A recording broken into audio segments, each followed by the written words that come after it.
পাহাড়ি ঢল ও টানা বৃষ্টিতে আকস্মিক বন্যা দেখা দিয়েছে শেরপুর ও ময়মনসিংহের বেশ কিছু এলাকায়। এতে শেরপুরের নালিতাবাড়ি, শ্রীবর্দী ও ঝিনাইগাতী উপজেলায় কমপক্ষে ১১৩টি গ্রাম এবং ময়মনসিংহের ধোবাউড়ায় ৫০টি গ্রাম পানিতে প্লাবিত হয়েছে। বন্যা কবলিত এসব এলাকায় তলিয়ে গেছে ফসলি জমি, ভেসে গেছে পুকুরের মাছ। পানিবন্দী হয়ে পড়েছে কয়েক হাজার পরিবারের মানুষ।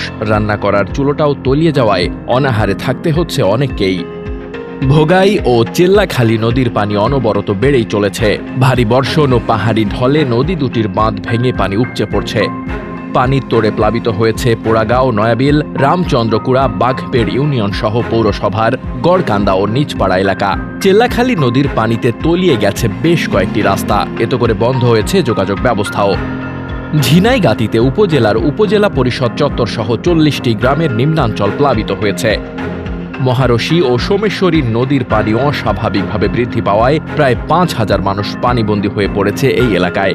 শেরপুরের শ্রীবর্দী উপজেলার সীমান্ত ঘেঁষা, রানী শিমুল ও সিঙ্গাবরণ ইউনিয়নের ১৩ গ্রামের প্রায় ২,০০০ মানুষ পানিবন্দী হয়ে পড়েছে।